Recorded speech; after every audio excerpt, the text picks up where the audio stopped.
Summer ஹாலிடேக்கு plan பண்ணுறீங்களா அப்படின்னா இந்த வீடியோவை மிஸ் பண்ணால் பாருங்கள். ஏனென்று சொன்னால் இப்போவே இந்த டிக்கெட்டின் விலைகள் வந்து கூடுவதாக சொல்லப்படுகிறது.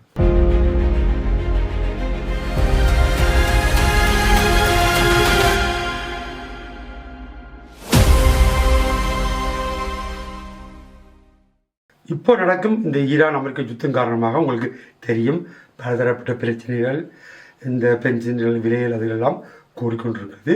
இதனால் இன்னும் வரும் காலத்தில் என்ன நடக்க போகிறது இந்த ஃப்ளைட் சம்பந்தமாக? அதாவது வந்து இப்போ முக்கியமாக நீங்கள் தெரிஞ்சு கொள்ள வேண்டிய விஷயம் என்னென்னு சொன்னால், இந்த மிடில் ஈஸ்ட் ஏரியா சுத்த வர இந்த சண்டை நடக்கிற பட்சத்தில் வந்து இப்போ இருக்கிற விமானங்கள் வந்து மிடில் ஈஸ்ட் மூலம் போக முடியாமல் சுற்றி போகிற நிலைமைகள் நாங்கள் இன்னொரு வீடியோவில் சொல்லியிருந்தாங்க. மிடில் ஈஸ்ட்ல இருந்தும் ஃப்ளைட்டுகள் போகின்றன. ஆனால் நாளுக்கு நாள் நடக்கிற பிரச்சனையை பொறுத்து தான் ஃப்ளைட் திடீரென்று கேன்சல் ஆகலாம். அதால் வந்து கூடுதலான ஃப்ளைட்ஸில் வந்து அந்த ஏரியாவை தள்ளித்தான் போயிடும். அதுக்கு என்ன அர்த்தம் என்று சொன்னால், இதால் வந்து கெரோசினும் வந்து கூடுதலாக வந்து பயன்படுத்தப்படுகிறது. ஃப்ளைட்டுக்கு வந்து கூட கெரோசின் வந்து பாவிக்கப்படுது. அதே நேரத்தில் வந்து நீங்கள் ட்ராவலிங் பண்ணுற டைமும் வந்து இதால் கூடுது. இன்றைக்கு மொத்தமாகவே ஏர்லைன்ஸுக்கு இதால் வந்து செலவுகள் வந்து அதிகரிக்குது. அதே நேரத்தில் வந்து இப்போ இந்த சில ஃப்ளைட்டுகள் பறக்க முடியாமல் போகும் பட்சத்தில் வந்து கேன்சல் ஆகிறபடியால் அதாலேயும் அவைகளுக்கு வந்து நஷ்டம் வருது. அதே நேரத்தில் ஃப்ளைட்டுகள் ஃபுல்லாக நிரப்ப முடியாமல் அந்த ஃப்ளைட்டுகள் பறக்கின்றனன்னு சொன்னால் இப்போ நடக்கிற பிரச்சனையில் கனவேரும் வந்து அவங்கள ஏரியா பக்கம் போகிறத வந்து தவிர்க்கினம். அதால் வந்து போகிற ஃப்ளைட்ஸிலும் வந்து ஃபுல்லாகாமல் போகிற பட்சத்தில் வந்து இருக்கிற சீட்டுன்ற விலையிலும் வந்து கூடிக்கொண்டு போகுது. ஆனால் இதே நேரத்தில் இப்போ சம்மர் ஹாலிடே நாங்கள் எடுத்தோம்னு சொன்னால் அந்த டைம் வந்து டிமாண்ட் திருப்பி கூடுகிறது. என்ன சொன்னால் அந்த நேரத்தில் வந்து உலகத்தில் இருக்க கூடுதலான ஆளுக்கு வந்து விடுமுறைகள் விடுகின்றன. குழந்தைகள் குடும்பத்தோட எங்கேயாவது பயணம் படுத்துறதுக்கு ஆசைப்படுவாங்க. அப்போ அந்த டைம் வந்து டிமாண்ட் கூட இருக்க. ஆனால் ஃப்ளைட்டுகள் வந்து குறைவாக பறக்கும் பட்சத்தில் வந்து ப்ரைஸிலும் வந்து இந்த காலகட்டத்தால் வந்து கூடுறதுக்குரிய சந்தர்ப்பம் வந்து கூடையாக இருக்கிறது. பிரச்சனை எவ்வளோ நாளுக்கு நீடிக்க முடியும் யாருக்கும் தெரியாது. சில நாளைக்கு முடியலாம், ஒரு மாத்திரம் முடியலாம், 2 மாத்திரம் முடியலாம், ஒரு வருஷத்துக்கு கூட முடியலாம். சில விட தொடர்ந்து நீடிக்கலாம். எப்படி போக முடியும் யாருக்கும் தெரியாது. ஆகவே நீங்கள் இப்போ நாங்கள் சொன்னது எப்படி சொல்லிட்டு ஃப்ளைட் டிக்கெட் எடுத்துகிட்டு நீங்கள் சொன்னீங்க இப்போ ஓடினா அது அந்த டைமில் என்ன நடக்கும் அதுக்கேற்ற மாதிரி எல்லாம் செய்யும். நம்ம என்னையே நான் பல வீடியோக்கு போட்டிருந்தேன். நீங்கள் பேப்பர் தேவையில்லை, நீங்கள் டிக்கெட்டை போடும் பட்சத்தில் ஏதாவது பிரச்சனை அவர்கள் ரீஃபண்ட் பண்ணுவார்கள். அது மட்டும் இல்லை உங்களுக்கான காசை திருப்பி தருவார்கள். இல்லாட்டி ஒரு ஃப்ளைட்டு இதண்டுவார். பிறகு உஷன் சொன்னது போல் எல்லா விமானங்களும் போகிற பாதையில் மூடின படியால் வந்து இப்போ டிக்கெட்டு பிள்ளை கூடுவதற்கான காரணம் ஒன்று இருக்குது. 2வது விஷயம் என்ன சொன்னால், நீங்கள் இப்பொழுது இந்த டிக்கெட்டில் புக் பண்ணும்போது தயவுசெய்து யோசித்து செயல்படுங்க. ஏன்னு சொன்னால் அந்த கேள்வி விஷயம் கேட்க போகிறோம்னு சொன்னால், இந்த நேரம் சம்மர் கார் டிக்கெட்டை புக் பண்ணது நல்லமா இல்லது கூடாதா என்ன நினைக்கிறீங்க? அதாவது இப்போ உங்களுக்கு சம்மர் டைம் நீங்கள் ஒரு நாட்டுக்கு எங்கள் நாட்டு இலங்கைக்கு போகிற உங்களுக்கு ஒரு காரணமாக இருக்கலாம். இல்லாட்டி வேறு ஏஷியன் கண்ட்ரிக்கு நீங்கள் வந்து ஒரு முக்கியமான ஒரு அலுவலாக போக வேண்டிய ஒரு காரணம் இருந்தால் அது ஒரு நல்ல விஷயமா இருக்கலாம், ஒரு குடும்ப ஃபங்க்ஷனாக இருக்கலாம், பர்சனலாக ஒரு இம்பார்ட்டண்ட்டான ஒரு விஷயமா இருக்கலாம். அப்படியான விடயங்களில் வந்து நீங்கள் வந்து இப்பொழுதே டிக்கெட்டை போடுறது உங்களுக்கு நன்மை. என்னென்னு சொன்னால் வருங்காலத்தில் டிக்கெட்டின் விலை வந்து கண்டிப்பாக இன்னும் விலை கூடத்தான் போகும்.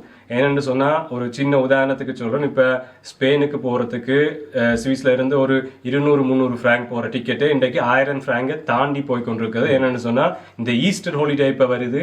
அப்போ எல்லாரும் மிடில் ஈஸ்ட் பக்கமோ இல்லாட்டிக்கு ஏசியன் பக்கம் போகிற ஆட்கள் எல்லாருமே இப்போ சவுத் யூரோப் பக்கம் போகிற பட்சத்தில் வந்து அந்த டிமாண்ட் அங்கே கூடின பட்சத்தில் வந்து எல்லா விலையிலும் அங்கே கூடியிருக்கு. அப்போ சம்மர் ஹாலிடேன்றது ஒரு பெரிய விடுமுறை, எல்லாருக்கும் கிடைக்கிற ஒரு பெரிய விடுமுறை என்ற பட்சத்தில் வந்து எல்லாரும் அந்த டிக்கெட்டை வந்து பார்ப்பாங்க எந்த இடத்துக்கு போகலாம்னு சொல்லி. அப்போ உங்களுக்கு முக்கியமான அலுவலாக இருந்தால் முன்கூட்டியே நீங்கள் டிக்கெட் போடுறது உங்களுக்கு நன்மை. என்னென்னு சொன்னால் நீங்கள் போய் ஆகணும். அன்றைக்கு நீங்கள் உங்களுக்கு தெரியும், உங்களுக்கு ரிசிக்கோ தெரிஞ்சு நீங்கள் போகிறீங்க. ஆனால் உங்களுக்கு பயப்படாமல் போகலாம். என்னென்னு சொன்னால் உங்களுக்கு வந்து அந்த ரீஃபண்ட் அந்த பிரச்சனைகள் வந்து உங்களுக்கு கிடைக்கிறதுக்குரிய சந்தர்ப்பம் வந்து கூடையாக இருக்கிறது. மற்றது இப்போயே நேரத்தோட நீங்கள் ஒரு இன்சூரன்ஸ் செஞ்சு வச்சுருந்தீங்கன்னு சொன்னால் உங்களுக்கு அதுவும் ஒரு பயத்தை வந்து எடுத்துக்கொள்ளும்.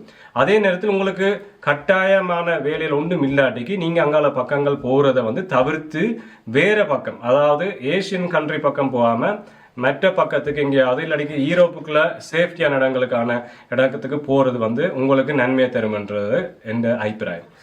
உண்மைதான். என்னென்னு சொன்னால் சொல்வதை போல் உங்களுக்கு ஏதாவது ஒரு முக்கியமான விடயம் உங்களோட தகப்பனுக்கு அபிரித்தங்க வருத்தங்கள் துன்பங்கள் இப்படி அமைச்சு இருக்கும்போது நீங்கள் கண்டிப்பாக போக நிலைப்பாடு தேவையாக இருக்குது.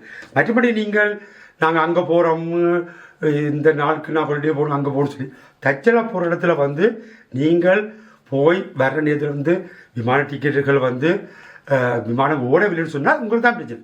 ஏன்னா அங்கே நீங்கள் நிற்கணும், அப்புறம் அவர்கிட்ட கேட்கணும் எப்போ போகும். சில ஆர்கனைஸ் தங்களுக்கு ஏற்கனவே இருந்த பயணிகள் மட்டும் தான் உடனே அவர் டிக்கெட் கொடுப்பார். அப்படியே பிச்சை வரும்பொழுது இப்போ உங்களுக்கு தெரியும் இந்த பிரச்சனை காரணமாக வந்து வெளியிலா திண்டாட்டுக்கு கொடுப்புன்றது இப்போ இந்த பெட்ரோல் விலையில் கூடுன்றது பல நாடுகளில் நான் பார்த்துருந்தேன். நீ ஹோம் ஆஃபீஸுக்கு வேலையை போங்க என்ற ஒரு முடலில் வந்து விட்டுருக்கேன். வேண்டாம் அப்படி எந்த வேலை எல்லாத்தையும் குறைப்பதுக்காக அந்த விஷயத்தை நான் அடுத்த கேட்குறேன். அப்போ அப்படியான விடைங்க இருக்கும்போது நீங்கள் டிக்கெட் எடுத்து அங்கே போய் நின்று அந்த விமானம் ஓடவில்லைன்னு சொன்னால் 2 நாளோ 1 கிழமையோ 5 நாளோ இப்படி பிந்து பட்சது வந்து சில வேலை இந்த வேலையிலும் இங்கே இல்லாமல் படம் இருக்குது. சில பேர் வேலை, சில வந்து டெமின் இருக்கும், டாக்டர் டெமின் இருக்கும், சில ஆர்வலர்ஸ் அப்படியான டெமின் இருக்கும். அந்த டைமில் நீ நிற்க வரும். நிற்காத பட்சத்தில் உங்களுக்கு தேவையில்லாத பிரச்சனை நீங்கள் எதிர்நோக்க வேண்டிய பிரச்சனை இருக்கிறது. ஓகே, இப்போ நாங்கள் டிக்கெட்டை எடுங்கோ நீங்கள் ரெண்டு கூட சொல்லாத காரணம் என்றால் நீங்கள் பிரச்சனை போய் மாட்டக்கூடாது. இதுதான் எங்களுது. ஓகே, அடுத்த விடயம் என்ன சொன்னால் இப்போ நான் பல விடயங்களை பார்த்துருந்தேன். பல நாடுகள் இன்னும் ஐரோப்பா நாடுகளில் வரையில்லை. பல நாடுகள் இப்படி நீங்கள் இதில் சேமிப்பதற்காக சில விடயங்கள் கொண்டு வந்திருக்காங்க. அதை பற்றி விளக்கம் பண்ணி மாதிரி. இப்போ நான் கடைசியாக கேள்விப்பட்ட ஒரு விஷயம் என்னன்னு சொன்னால் 100க்கும் மேற்பட்ட நாடுகள் வந்து ஒரு லாக்டவுன் மாதிரியான ஒரு சிஸ்டத்தை கொண்டு வரதுக்குரிய சந்தர்ப்பத்தை வந்து உருவாக்கி இருக்கிறாங்க. என்னன்னு சொன்னால் கன நாடுகளில் வந்து பெட்ரோல், டீசல், கேஸ் இந்த விலைகள் வந்து அதிகரித்து கொண்டு போய் கொண்டிருக்கிறது. அதே நேரத்தில் வந்து நாட்டிலும் வந்து இந்த பெட்ரோல் இதில் வரது வந்து குறைவாக இருக்கும் பட்சத்தில் வந்து தட்டுப்பாடு இருக்கும் பட்சத்தில் வந்து இது ஒரு பெரிய ஒரு பிரச்சனைக்குள்ள வருது. அப்போ இதை எப்படி நாங்கள் சேமிக்கலாம், நாட்டில் இந்த பிரச்சனையை எப்படி இன்னும் வளராமல் பார்க்கலாம் என்ற ஒரு நலத்திட்டத்தில் வந்து சில நாடுகள் இப்பயே லாக்டவுன் மாதிரி கொண்டு வராங்க. எல்லாரும் வீட்டிலிருந்து வேலை செய்வது போல் பெருசாக வெளியால் போகாமல் போல இப்பயே கொண்டு வராங்க. இன்றைக்கு கடைசியாக நாங்கள் இந்த லாக்டவுன் என்ற விஷயம் வந்து கொரோனா காலகட்டத்தில் வந்து கேள்விப்பட்டிருந்தாங்க. இப்போ நாங்கள் பார்க்கும் பொழுது திருப்பி இன்னொரு தடவை இப்படி ஒரு விஷயம் வரதுக்குரிய சந்தர்ப்பம் வந்து பெரிசாக உள்ளது. என்னன்னு சொன்னால் இப்போ வந்து என்னதான் போர் போய்கொண்டிருந்தாலும் இந்த பொருளாதார பிரச்சனைன்றது இனித்தான் எங்களோட மக்களுக்கு இன்னும் வந்து நெருக்கமாக வரும். என்னன்னு சொன்னால் கப்பல்கள் வந்து வராமல் ஸ்டக்காகி நிற்கிறது, வர வேண்டிய இதழ் இல்லை. எல்லாம் வந்து நாடுகளோ சரி கம்பெனிகளோ சரி அவை வச்சிருந்த ஸ்டொக்குகளை தான் இது வரைக்கும் விற்பனையாக போய்கொண்டிருக்கு. ஆனால் அவைகளுக்கும் அந்த ஸ்டொக்கெல்லாம் விற்பனை முடிஞ்சு இல்லாட்டிக்கு நாட்டுக்கு வர வேண்டிய ஸ்டொக்கெல்லாம் முடிஞ்சு போனால் அதுக்கு பிறகுதான் பிரச்சனைகள் ஆரம்பிக்க தொடங்கும். அது வந்து சில நாடுகள் இப்பயே தொடங்கிட்டு அதை ஒவ்வொரு நாடும் ஒரு ரிசர்வை வச்சிருப்பாங்க.